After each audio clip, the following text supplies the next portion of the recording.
Well, hello and welcome to In the Growth Space. This is the show for business owners and leaders who have a thirst for growth. My name is David McGlennon and I'm your host. Thanks so much for listening in. If this is your first time listening, I just want to say a warm welcome. Thank you so much for joining.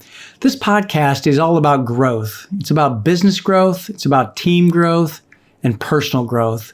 And on this week's episode, I have a guest. My guest's name is Christie Turley. She and I are talking about the value of building your intuition and how it can be your secret weapon for getting to your desired outcomes faster and better. It's a topic that doesn't get talked about a lot in the business world, and Christie has written a book about it called The Intuition-Led Business. Now, before we get into the conversation with Christie, let me just tell you a little bit about her. She's a high-growth strategist that sparks innovation in businesses worldwide.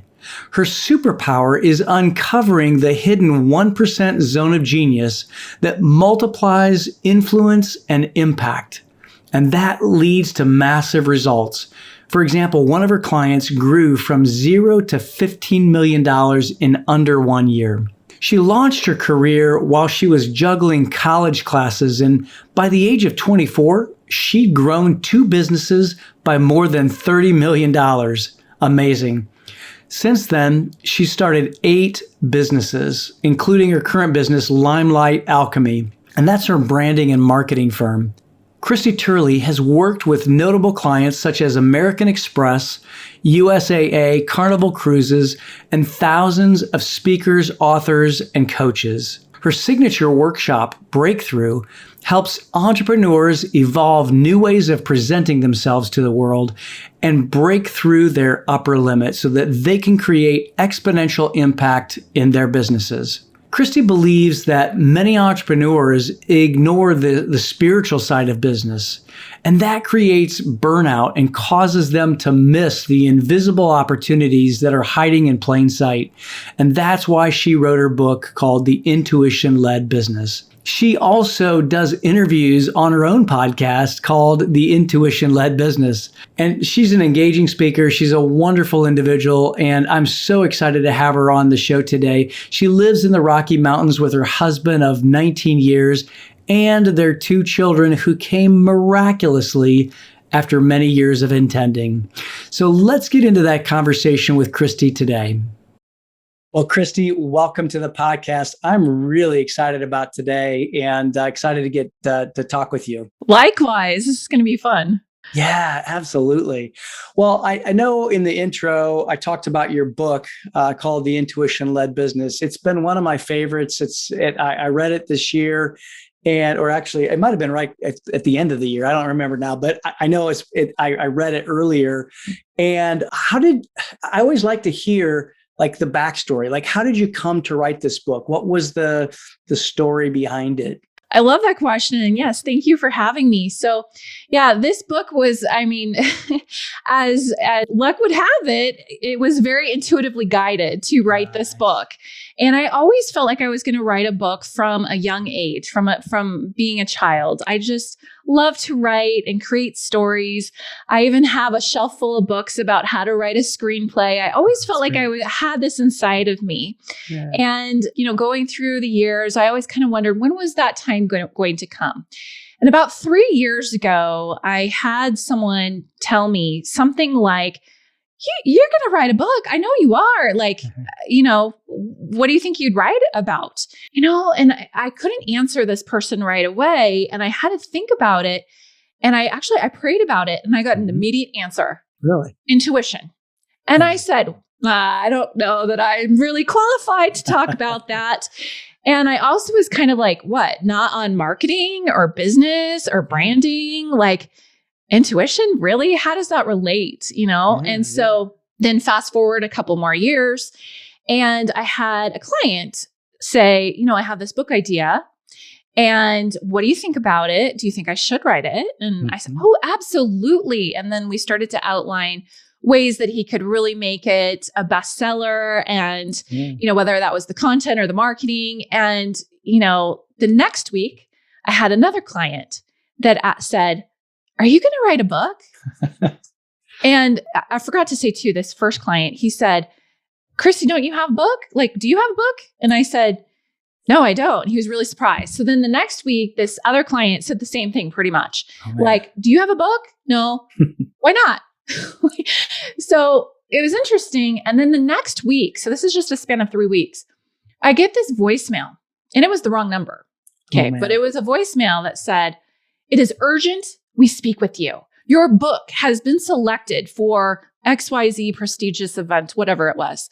Oh my gosh. And I thought, okay, what is this? This is weird. Yes. I've had these conversations that I've never had before about books with clients, wondering if I had a book. And then I get this voicemail, that's the wrong number. And so I was like, okay, I'm going to pray about this. And I did. And it was kind of like the answer I got was, yeah, we've been sending you hints. So glad you decided to finally tune in. And I then proceeded to write this book in like 21 days over the holiday. No kidding. Yeah, I just woke up early and I wrote it in the morning before I started work. And it's just a testament to, by small and simple things, you can make a big thing happen.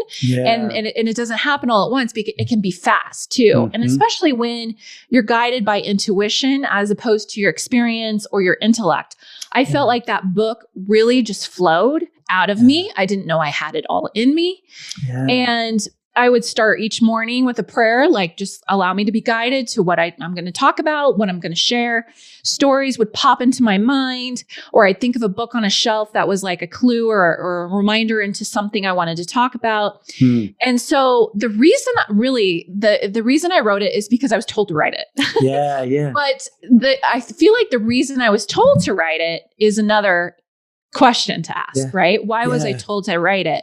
And I feel like in my life experience, I've spent so many years really dependent on my experience or other people's experience, like people I hired as a coach or a team member or whatever. And I've relied a lot on my own intellect. I'm a very smart person. I was an honor student in school. Like I have always depended on myself. Sure. And I found that, especially going through 7 years of trying to start a family, having infertility struggles, 7 years, most people give up before then. We finally were successful with 2 daughters, miracle babies. Amazing. But through that experience, I really had to lean on my intuition. That was the only reason why we got through that experience and had the success that we did, was because I finally learned to rely on my intuition more so than my intellect and experience, which just comes from ego. And I'll tell you this one thing that I learned, and you can ask your next question. But Dr. Wayne Dyer said that ego stands for edging God out. I remember and that is a huge difference between instinct and intuition. That's brilliant. And I remember that passage in the book. And I think that's so spot on. I guess one of my questions for you, Christie, why the business angle, like the business or the intuition-led business? Why that angle? And I'm kind of curious about that. Yeah, that's a good question. So what I've found is that we as human beings like to operate in silos. We like to put our personal matters in one silo, our professional matters in another silo. Church or spirituality is in yet another silo. And there's not really very much cross-pollination. Right. And, what I found is learning about intuition, I was learning a lot from spiritual teachers. That was it. No one really was applying it to their business. Of course, in the business world, there's a semi-spiritual topic called manifestation, where law of attraction, where you have a desire, you follow these steps, you get what you want. That's very materialistic. A lot of times it's like, I want $1 million or I want this car or whatever. Right. And so, there was what I basically saw is I looked at all these inventors. I looked at all these people, these poets, these writers, these authors, these people that I've been inspired by my entire life. What did they depend on? Intuition. Albert Einstein said that the only valuable thing is intuition. Albert Einstein. That's amazing. Said that. Yeah. And some of the greatest inventions have come through intuition. whether it was just coming out of a dream state and having like an aha moment, or, being on a walk, or wherever the ideas come, they're usually not when you're toiling in front of your computer or in your workshop. And so as far as I know, I'm probably one of the first, if not the first, talking about intuition and applying it to business, because what good is intuition if you're only using it in your personal life? Right. And not in business to lead? I mean, a lot of us know a lot of famous people like Sir Richard Branson, who goes with his gut. Yeah. Well, is gut the same thing as intuition? I ask you. Yeah, I think it is. Yeah, I think it is. Yeah. And I think there can be some misconceptions also about what is the gut? What is the intuition? Is this guidance or this idea that I came up with, is it truly from divine guidance or intuition, my soul, the soul level, or is it from ego? Is it from because I want to be like someone, or I aspire to do this, and so I'm going to do what they do? That's an idea. Is it pure?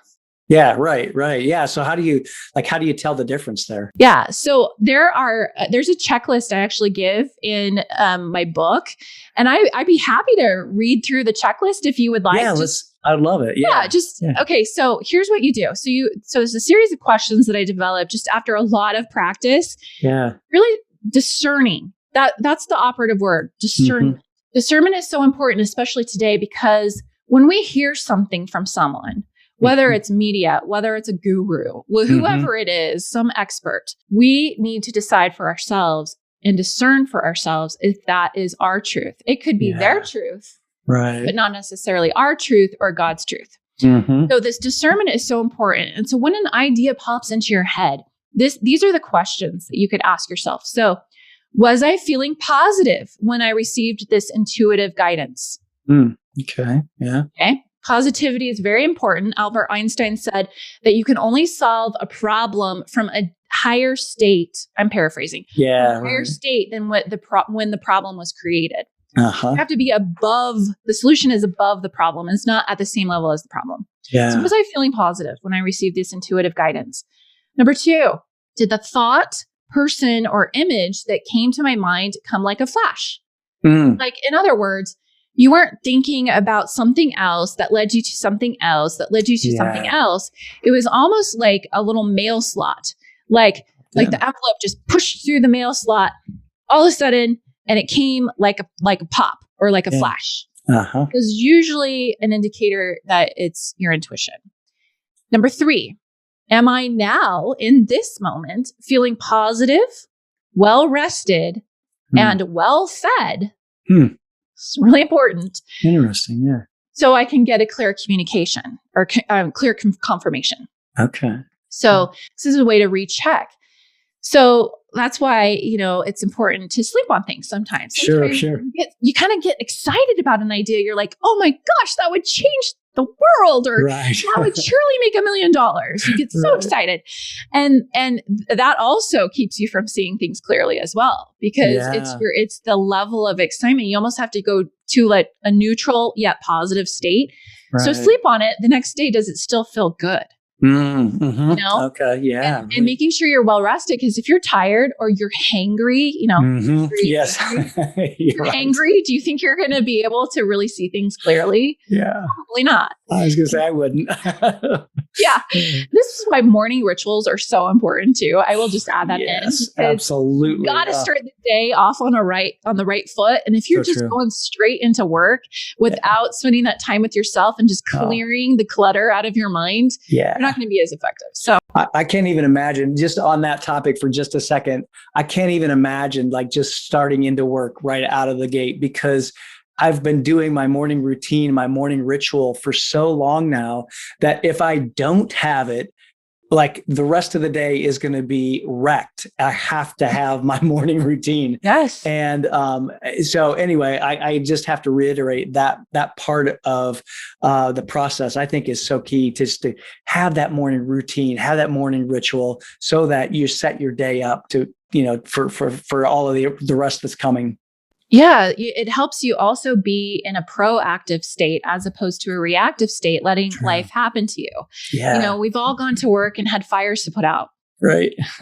How much better equipped are we to fight those fires if we've invested time in ourselves to fill our cups, put that oxygen mask on before turning to help others. Yep. And we're so much more proactive. It sets our body, our mind, our spirit into a positive state as opposed to that reactive beta type state, the brain state. So, So number 4 of this checklist would be, does it invite me to do good?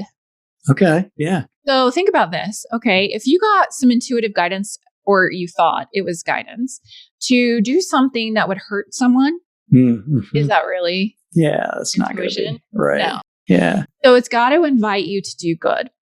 Number 5, does the thought of this path or action make me feel positive and uplifted? There's an exception to this. I'll get to it in a minute. Okay. 6, can I act on this without feeling like I need to know, think, or research more before believing this guidance? So if you cannot, if you feel like, oh, I've got to think about this or I've got to research this, then give yourself that time and then go back through the checklist. Okay.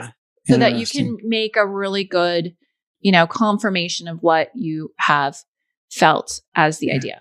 And then finally, the last question is, does it feel like definite guidance, almost like it's a command? Okay. So it's like, go do this, go research this, go read this, go look at that book, or is it like, oh, maybe it would be cool if that's more like your thinking voice. Yeah. Right. Not so much like a, direct command. So now if you answered yes to all those questions, then most likely that intuitive guidance is in your highest good and you can go for it. Yeah. If you answered no to any of those questions, then you can check one more thing. So sometimes we get guidance that puts us out of our comfort zone. Yeah. So we're like, no, like my example with my book. Yeah. With writing my book, no, that couldn't be it because I'm not qualified to write a book about intuition yet. Or why wouldn't it be about marketing or business? Sure. Yeah. So, it can put you out, if it puts you out of your comfort zone, then you're totally normal. Right. Exactly. Right? And those negative feelings, like if you're feeling like doubt, worry, fear, those emotions can help you keep you safe. Yeah. But the thing is, especially if these intuitive hits are inviting you to do good and it feels positive, yet you are scared. I say lean into that. It's like, it's a good thing, Yeah, and right. It might be possible that one of those questions is a no because of that reason. So that would be something to look at. Yeah. So you used a word, and I want to kind of lean into that a little bit. Before we started recording, I talked about using my intuition, and I in these conversations, I do that a lot. So you use the word feeling, if it feels one way or another. So, and I know in the book, you talk about the different kinds of, and I'm trying to recall, it's spiritual senses. Yeah, senses. Yes. Yeah. So what if I'm, more visual as opposed to kinesthetic or feeling, or, maybe I'm more oral. I hear things more. Does that still hold up? Yeah, absolutely. Because we all have different spiritual senses. There's actually 10, and I go through 4 of them in my book.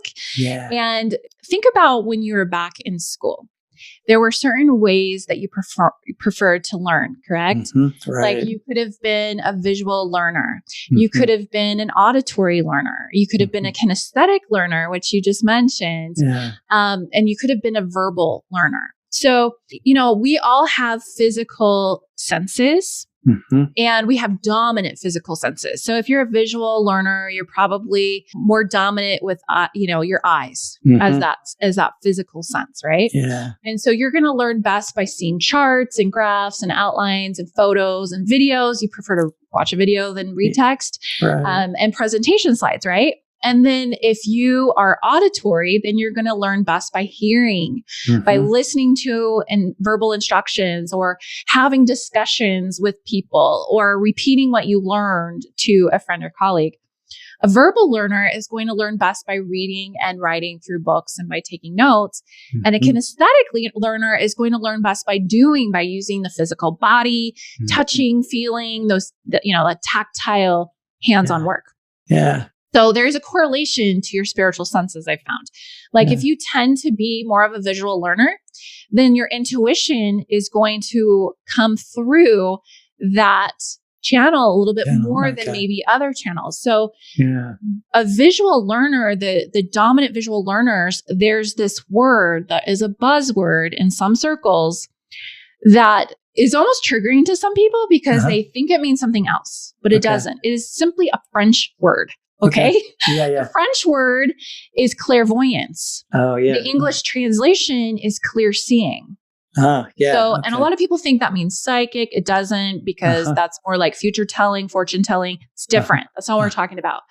So the intuitive information for a clear seeing or clairvoyant type of person with that spiritual sense is going to come through like a quick movie playing in the mind, but like your eyes are closed. You're not seeing it with your physical eyes. It's not like you're seeing ghosts in your room or something. That's different. Right. Yeah. Medium. That's different. Yeah. That's a gift, not a sense. Okay.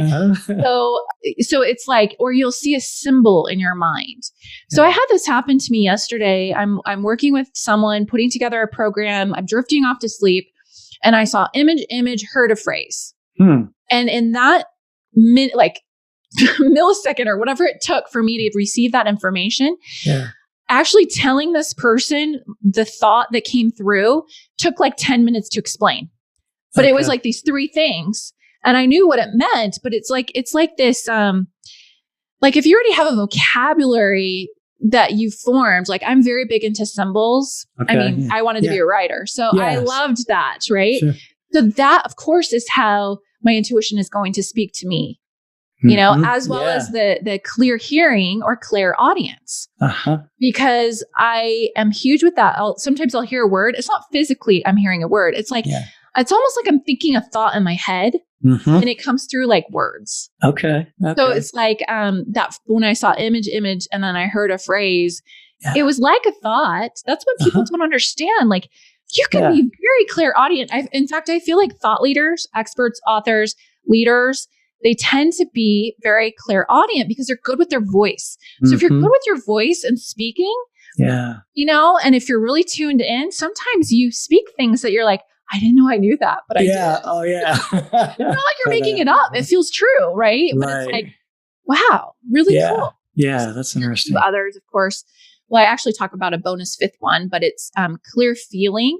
And so people tend to use those words like, I feel this. Right. Or like if you take a Myers-Briggs test, the personality test, you tend to be a feeling person as opposed to a thinking person. Right. And then the clear cognizant or the clear knowing, those people tend to be like the Myers-Briggs thinking types. They just know something without knowing how they know. Right. Okay. So these are all spiritual senses, and you can learn more about it in my book. Like I said, there's 10. I talk about 5 of them. So let's take the leap then back to business.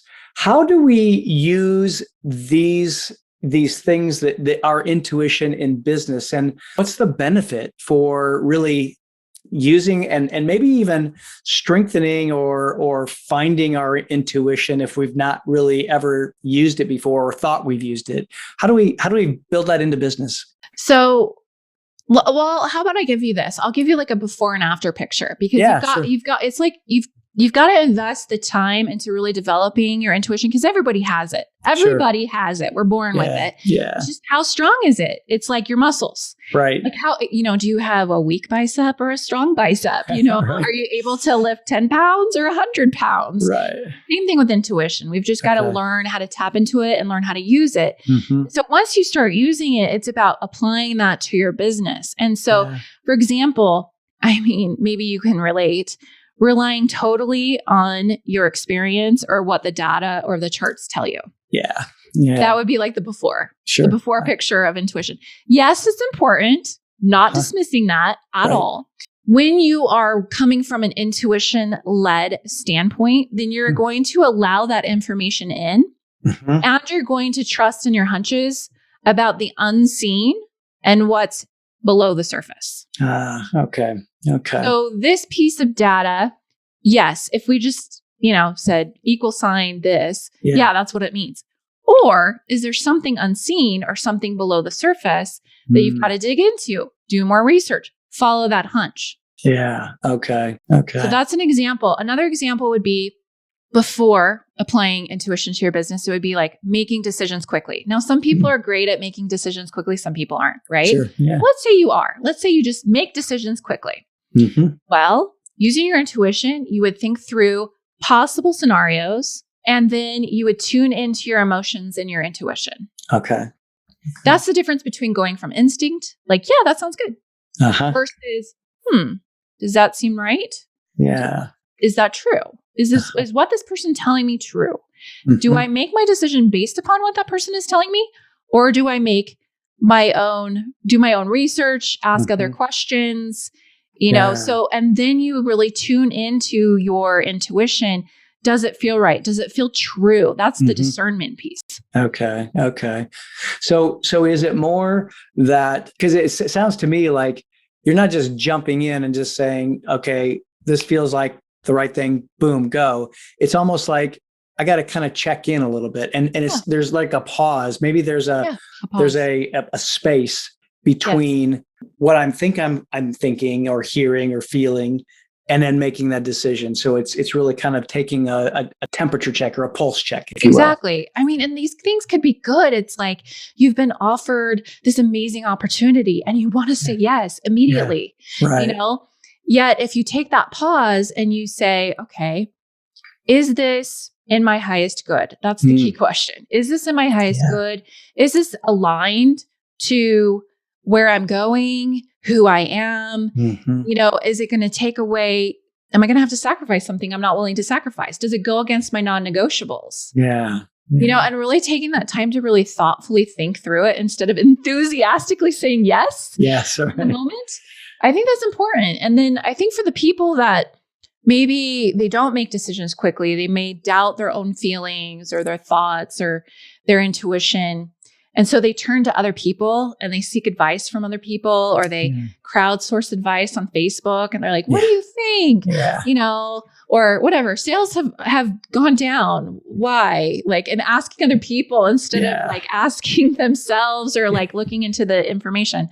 So what I would say to those people is, that's the before picture. But once you learn this, the after picture is you totally trust your feelings, your thoughts, your intuitive guidance. And the stronger you get, the quicker you get.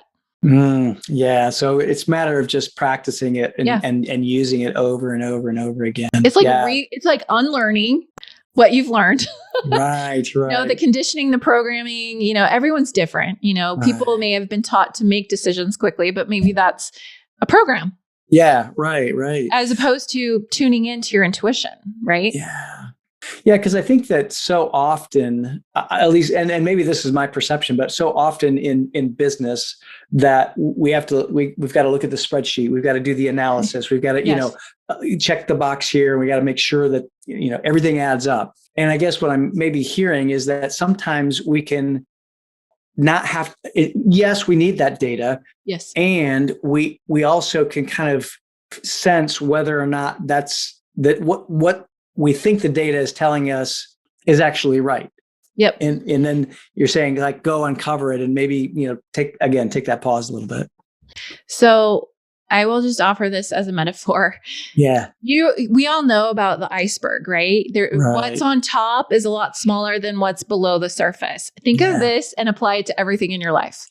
Because, sometimes what you see is not what you get. And sometimes we've got to go into the hidden and below the surface to really see how large that iceberg is. And that goes for your identity. Yeah. That goes for how amazing of a person we all are. We our souls are so unique. And a lot of times we've hidden a gift away. Yeah. And then we realize, what? Maybe it's time to bring that gift into the forefront that is going to make my business more dynamic. Yeah. And so, I mean, in order for you to really shine brighter as a leader, it is an internal journey as much as it is an external journey. Yeah. I'm so glad you brought that up, because I think that that's something, number one, that I've discovered personally, that it's an inside game, and being an entrepreneur, being a business owner, being a leader is really more about what goes on between our ears and in our heart and the inside than, on the outside and learning certain skills and things like that. So I'm so glad you went there, because it's important. And I think it's important, especially as I think about growth, and not just business growth, but personal growth, leadership growth, all of that is really inside. It's an inside, you and you deal. Basically, it's a me and me deal.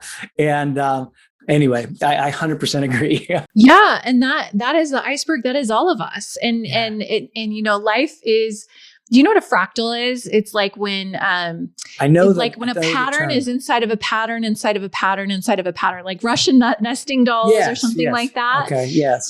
So like the hero's journey, for example, like the hero has a problem, meets the challenge, slays the challenge head on, rides off into the sunset, right? This is the hero's journey. Yeah. This is in everything. This is a fractal. It's in books, it's in movies, it's in our lives. Yep. It's multiple times in our lives as well. Every time we go through a different challenge. And so this iceberg is also this fractal. Yeah. And I just challenge you to really look at everything that's going on in your business, everything that's going on in your family, your relationships. What's happening in our external world is simply a clue to what needs to be addressed in our internal world, what needs to be nourished or nurtured or healed. Yeah. And so that is going within, tapping into our intuition, asking for that guidance, is that iceberg below the surface that we all need to discover for ourselves. Yeah, gosh, I love that. And I often will talk, I do a lot of work with emerging leaders, and I often talk about the subconscious mind, and that our conscious mind is only going to take us so far, but we do have to kind of go below the surface. We've got to uncover some of those things. And I think what I'm hearing you say is that's really kind of like going below the surface in the iceberg, metaphor analogy. Totally. Like there's basically 3 types of knowledge that we all have. There's what we know. So we know 2 + 2 is 4, right? I know that. Yeah. You know that. Yeah. We know what we know we don't know. So I know Spanish, but I don't know Latin. Yeah. So I know I don't know that. Yeah. So that's like 25%, 25%. What you know and what you don't know, right? Yeah. Then the majority, most is what you don't know. Yeah. That's what I'm really wanting to communicate here. Yeah. Your intuition is like the key to unlock what you don't know. And so there's always something below the surface. I've always been obsessed with mysteries ever since I was a little kid. Yeah. So I'm like wired for this, right? Yeah. Love it. Yeah. Discovering the mysteries of the universe or discovering the mysteries of another human being. Yeah. There's so much more to the story than what they're telling you, Right. Absolutely. And the business. I mean, don't forget the business. You got to apply it to business. It's like the charts example, the analytics. There's always another story below the surface that you're not seeing with your physical eyes. Yeah, I love that. And I think we've hit on a lot of different things about our intuition. I guess one of the things that I'm thinking about is if I'm a business owner and maybe this is the first time I'm exposed to this. Maybe it's not, but why do I want to do this? What's the benefit of really like exploring my intuition? I mean, I already know, but yes. For those of our listeners that maybe this is challenging for them, maybe, because it's not talked about an awful lot. Would you like a magic 8-ball, so to speak, to give you whatever answer you need to whatever question whenever you need it? Absolutely. Henry Ford had this to say. I want to get the exact quote. So just give me just 1 second. So he said, I have a row of electric buttons in my office. All I have to do is press one of them to call the person who can answer any question on any subject I wish to know relative to the business at hand. I take care of the business and they take care of the questions. So that's one reason. Yeah. Another big, huge reason is, do you feel like you have a purpose? Yeah. Feel like you have something to share, some kind of impact to make on this world? Do you want to make a difference? If you want to do that, then would you want to deploy a secret weapon that most people aren't using to accomplish that and accomplish it faster? Yeah. Yeah. Because that's what I found intuition does. Yeah. It's your secret weapon for helping things move along faster. To get where you want to go faster. Love it. Oh, I love it. So if I've said, yes, okay, I get it. Okay, I want the secret weapon. I want this magic 8-ball. What do I like? Where do I start? You can start by getting them the book. That was a softball, right? That was like a fastball right down the center. Yeah, that was a softball. Okay, so I have actually, I received this intuitive guidance a couple of weeks ago and I was like, really? Really? Okay. Yeah. So I followed through with it. So I am giving away a free digital copy to anyone who wants to request one of my book. It's the full book. Okay. So a free ebook. I'll give you the website for that. Okay. It's intuitionledbusiness.com. Okay. /free. Okay. Download the free book. Now, I know a lot of people like to have a physical copy. I'm one of those people. Yep. So on the next page, once you request it, you're going to have an opportunity to buy the physical copy of the book, as well as a short masterclass on how to master your intuition even faster. Like if you're a quick start kind of person, you just want to get to it faster. Yeah. Definitely take a look at that. It's only $27. So it's like you get a paperback shipped to you and then this masterclass. So that's what I would recommend. So intuitionledbusiness.com/free for the free ebook. And you'll get some bonuses too with that. Yeah. So, but yeah, it's like this message is so powerful. And I get testimonials all the time from people. And like the other day I was speaking at a conference and this woman, she lifted up the book. She's like, I have your book. Like, I'm like, because it was a Zoom. Yeah. And I was like, that's amazing. I don't even know who this person is, but she has my book.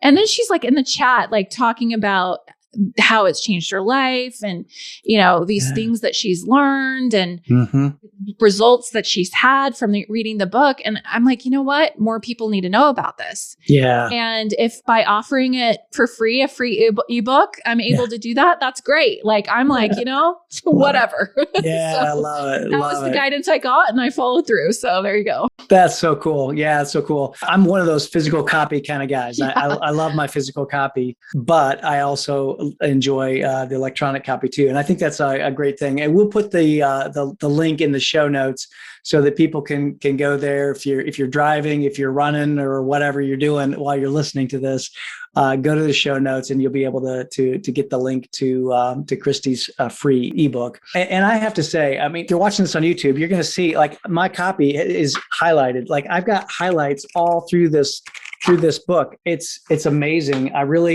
There's so much to it that, I mean, even in preparation for our conversation today, I went back through it and looked at some of my highlights. And I think that there was like one section it's interesting that it kind of hit me because I've been thinking about this a lot recently. And it's just the different seasons and different seasons of business, but then also like this, our regular meteorological seasons, we have seasons of business. And it's almost like that's part of our intuition as well, recognizing those seasons so that we don't fight them. I don't know. I mean, I guess I'm not sure there's a question in there, but it I'd love to expand on it. Yeah, please, it's so important because just like spring, summer, fall, winter. Yeah. If you can recognize that you're in a part of your season of life where you might be in a fall or a winter, you're going to have a different energy about you than if you're in a spring or summer. Think about it. It's like fall, things are starting to decay. You may be preparing your lawn for the long winter. You're making preparations to prepare for winter. Winter is death. It's like hibernation. It's gestation. It's a different energy. And then spring, it's when You've got the flowers blooming, they bust through the soil, they're here, they're getting the sun. And you might still have some rainy days, some clues of winter. See, it's never absolute, especially in between, in the transition points. And then you're in summer and you're enjoying things and you're being outdoors and you're inviting people over and going to the pool and enjoying life. Well, this is so similar to even the hero's journey, which I mentioned briefly before. It's like that whole story arc you can see in that season as well. Like the riding off in the sunset is summer. It's like enjoying the fact that you've returned back home, you know, and the hardest part of the journey is like that fall and winter. It's like the fall where you have all these setbacks and these challenges and you haven't quite met your big ordeal yet. Like where you've got to face the giant or face the dragon. Yeah. And in that moment, when you finally do face the dragon or the giant, it's this whiff of death. They call this in screenplay writing. It's someone dies, someone almost dies, or there's some kind of death, maybe of a relationship, right? Like you break up or something. Sure. So there's a death moment, but the moment of death is also the moment of rebirth. That holds the seed of an epiphany, an awakening, an aha. And you see this, you know, in all books, in all movies. There's a reason why we like to go to the movie theater. Well, maybe not anymore. I don't know. Or why we read books. Yeah. It's because it's almost like this spiritual awakening. It's like an aha. It's like, it's like you're being entertained because it reminds you of something. It makes you feel something. It helps you learn something, whatever it is that you take out of that experience, right? Because it's something we all experience here in life. Well, the thing about why this relates to intuition is because you've got to be gentle with yourself if you're in this winter phase.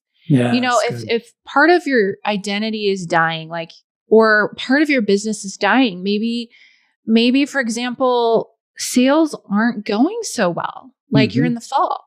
Yeah. You're like, I don't understand why this isn't working.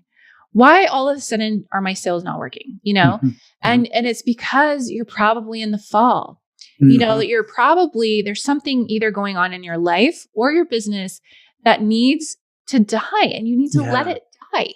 Right. If you try to resurrect it, try to make it live, throw money at it, you're gonna waste a lot of energy. Yeah. You know, just look at what's happening in your external world and then go within, internally ask what needs to be done here. And then what I found too is when you're in that death phase, maybe it's like a recent divorce or a recent break with a partner, or it's, you know, sales not working like they have, whether it's life or business. Be gentle with yourself. That's the period. Like if you compare that to like a human, that's like the fetus in the womb. It's like that time between death and the fetus in the womb. It's like, just allow things to gestate, allow the new to come to you, and don't try to force it. Don't try to force something that's dying into life, and don't try to force something that's about to be born to live. You cannot force something to be born. Like just like a human, you just can't. You gotta wait. You gotta surrender, let go, and let it happen in its own time. I really believe in timing. I really, really do. So I do go into a discussion about that. And, you know, we live in a linear world. We don't think of things as a cycle. Yeah. Naturally. Yeah. We're conditioned to think, you know, I born, you know, age 0, live to whatever. And time is like this forward marching arrow. Right. And the truth is, if you look at a clock, it's a cycle. You know, if you look at the month, it's a cycle. If you look at the moon, it's a cycle. Right. Aztecs, Mayans, their calendars were cycles. They were circular. Yeah. Right. It's just kind of a reframe too. It's like, be patient with yourself and know that you're going to come around again. You're going to feel successful again. Especially, I'm talking to the people who are in that death moment because I have such compassion for that. It is so hard. Yes. You know, when you're spring and summer, you're like, life is great, but like, it's going to be great again. It's darkest before the dawn. It will come again. So true. Oh my gosh. Yeah. You know, and I'm so glad I'm so glad you went there, because I think that oftentimes people don't slow down enough to actually think about some of these things and actually go within. And there's such a value of stopping or just slowing down and actually paying attention, because I think, I don't know if it's just the Western world, or if it's just the world, it's like we have to be, full tilt Mach 3 with our hair on fire because more is good. Well, more isn't always good. And I think that that's an important point that I feel like you're making here, is that season is we can't force ourselves to be in summer when really we're in winter and we need to go through spring to get there. Mm-hmm. Absolutely. There's just so much wisdom in that. And if you can I would just challenge your audience to just go within and ask yourself, am I in spring, summer, fall, or winter? Yeah. And there's a section in the book.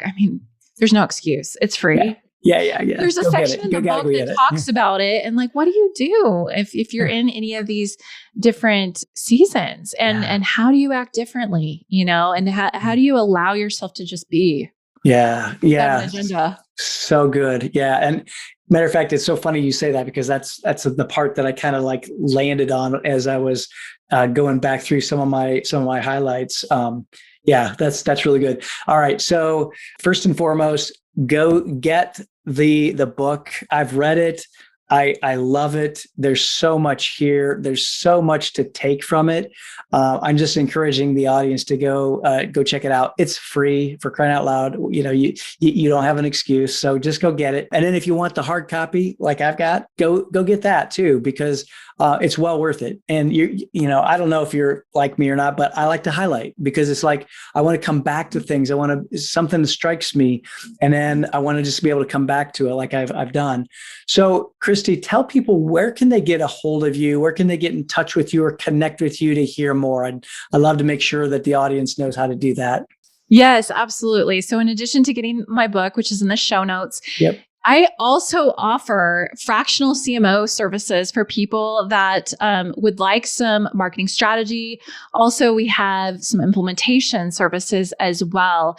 And I've been doing that since 2004, and I absolutely love it, helping people. And now I have this extra superpower of intuition and really knowing, how far we can push the envelope with something, maybe try something innovative that, feels aligned, feels intuitive. So a lot of my clients are thought leaders, experts, authors, speakers, and you can check that out. It's Limelight. Like, think about it. You like to be in the limelight, right? Yes. Limelightalchemy.com. Okay. Limelightalchemy.com. We'll put that in the show notes as well. And I know that we didn't talk about it here, but I know on the intro, I told everybody about how much of a rock star you are, because, you're an amazing business person and you've had this, great history. So definitely go check out Christie's website. And if it spoke to you, get in contact with her. Thank you so much, David. It was a pleasure to be here. Yeah. Thank you, Christie. I really appreciate you being here. And thanks a lot. Yeah. Thank you. Well, thanks for tuning in to this episode. This episode for me is so important. You've probably heard me talk about the difference between being and doing. And Christie really brings this to life in her book. And that's one of the reasons why I really enjoyed her book, and really why I wanted to have her on the podcast, because too often we as business leaders don't look into our intuition and tune into our intuition. And I think it's a really important topic. It's a really important topic because so many voices are telling us to do, and achieve. When really, if we tune into our intuition, it's going to let us know what we need to do. And not only that, but just who we need to be. And I think that she brings this out in her book. And I really want to encourage you to go get her book. It's really a fantastic book. And she really brings about so many interesting aspects of intuition within the book. And so I really just enjoyed this conversation. One of the things that I just wanted to bring out was the fact that this really is a secret weapon for leaders. That tuning into your intuition and exploring your intuition and just building that intuition and that intuitive muscle, as she talked about, is really useful in our business and leadership world. The one thing she said that is so important, and I've said something similar to this, is that she said, it's with the small and simple things you can make big things happen. And I honestly have to say this is so true in my own life. I know that when I stop just trying to do and achieve and tick things off my task list, but when I sit back and think and I'm able to tune into my intuition, it has made my business and my work so much easier. And I hope that you'll go back and listen to the checklist that Christie gives on really how to tell that your intuition is guiding you. Because I thought those items, that checklist was a really great checklist. So let me just end by saying thank you again for listening. Thank you for tuning into the podcast. I hope that you'll subscribe if you're not subscribed already. Make sure you give us a 5-star rating and give us a review as well. Last thing I'd ask is share this episode with somebody that might really enjoy this conversation with Christie regarding intuition and how to use our intuition in business. So until next time, be well and stay in that growth space.